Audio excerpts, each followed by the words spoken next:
বাইতুল মামুর, আলামে বারজাখ, আল কান্তরা, তাবুত, এ সকিনা, এই শব্দগুলোর অর্থ কি? বাপরে, আপনি অনেক লম্বা অনেকগুলো জায়গা নিছেন। বাইতুল মামুর একটা ঘরের নাম, যে ঘরটা সপ্ত আসমানের উপরে আছে, 7 আসমানের উপরে আছে। কয় আছে? 7 আছে। ফেরেশতারা এখানে 70,000 ফেরেশতা একসাথে ঢুকে সালাত আদায় করতে, তারপর আবার 70,000 ঢুকে এইভাবে কিয়ামত পর্যন্ত দ্বিতীয়বার পড়ার সুযোগ পাবে না, এত ফেরেশতা। এই জন্য আল্লাহ বলছে ওমা ইয়ালামু জুনুদা রাব্বিকা ইল্লা হু, তিনি ব্যতীত আর কেউ আল্লাহর সৈন্য সংখ্যা কেউ বলতে পারবে না। পরবর্তী হচ্ছে আলমে বারজাখ। আলমে বারজাখ হচ্ছে কবর। আলমে বারজাখ কি? কবর। আলম বলতে বোঝাচ্ছে এখন জগৎ একটা, আরেকটা আলম কবর, আরেকটা আলম কোনটা? আখিরাত। আওয়ালুম সালাসা বলে তাদেরকে, 3টা আলম বা জগৎ বলা হয়। একটা হলো এখন আসি, একটা হলো কবর, একটা কি? আখিরাত। 3টা জগৎ, এই 3টে। আর কোনো বারজাখ বলতে খ আর কি, বারজাখ বলে। হ্যাঁ, আল্লাহ কোরআন বলছে ওমিন ওয়ারাইহিম বারজাখুন ইলা ইয়াউমি ইউবআসুন, তাদের পরে, ওয়ারা বলতে সামনে বোঝাচ্ছে, ওয়ারা তো সামনে হয়, এটা প্রমাণ এখানে যে ওয়ারাইহিম বারজাখুন, সামনে কি আছে? বারজাখ আছে, কিয়ামত পর্যন্ত বারজাখে তারা থাকবে, পুনরুত্থান পর্যন্ত। কান্তরা, কান্তরা হচ্ছে ফুলসিরাত পার হওয়ার পরে কারা থাকবে সেখানে? ঈমানদাররা। কিন্তু আপনি আমার সাথে মনোমালিন্য আছে, উনির সাথে মনোমালিন্য আছে, এই মনোমালিন্য সেখানে গুছাতে হবে।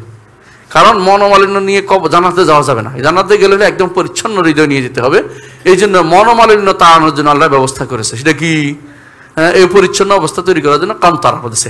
এই কান্তরা অবশ্যই হক। কান্তরা কি? হক। বিশ্বাস করতে হবে, কান্তরার মধ্যে আটকে যাবে। যদি কোনো মনোমালিন্য থাকে কান্তরা আটকে যাবে, সেখানে একে অপরকে মাফ করার পরে আল্লাহ তাআলা পার করার ব্যবস্থা করবেন। আর একটা রয়েছে তাবুত। তাবুত আমাদের জন্য না, বনী ইসরাঈলের জন্য যুদ্ধের সময় তারা তাবুতটা নিয়ে যেত। তাবুত তো হলো এখানে বাকিয়াতু মিম্মা তারাকা আলু মুসা ওয়া আল হারুন, মুসা এবং হারুনের বংশের কিছু জিনিস এখানে ছিল, কারো লাঠি, কারো আংটি, কারো পাগড়ি, এগুলির ভিতরে ছিল। তো এটা যেখানে যাইতো, এখানে কি হইতো? ওরা শক্তিশালী বলে বিবেচিত হইতো, জয়লাভ করতো। তো এরা কি করছে? চুরি করে একবার ওরা নিয়ে গেছে। ওখানে যাই ওরা যারা নিচে কাফের, ওদের এখানে রোগ ব্যাধি আরম্ভ হতো, ঠেলে আবার ফার করে দিয়েছে এদেরকে, যে এটা তো তুমি ওদের দেখতেছে, ওদের কাছে গেলে লাভ হয়, আমাদের কাছে গেলে খোঁজ লস হয়, তোরা এদিকে আবার ফার করে দিচ্ছে। ওই সময় এটা ছিল, এটা এখন নাই, এটাকে খোঁজার চেষ্টা করবেন না। এবং এটার পিছনে আমাদের কোনো কাজ নাই, এটার পিছনে আমাদের কোনো কাজ নাই। আলহামদুলিল্লাহ, আমাদের নবী কোনোদিন উহুদের ময়দানে কোনো ময়দানে তাবুত নিয়ে ঘুরে নাই। তাবুত নেওয়া যাবে না, তাবুতের চিন্তাও করা যাবে না। তাবুত নিয়ে কেউ আশাবাদী হলে তা শিরক হয়ে যাবে এখন। কারণ তখন তাবুত থাকলে তাদের মনোবল বৃদ্ধি হইতো, যে আমাদের ইয়ার কথা আছে, কার?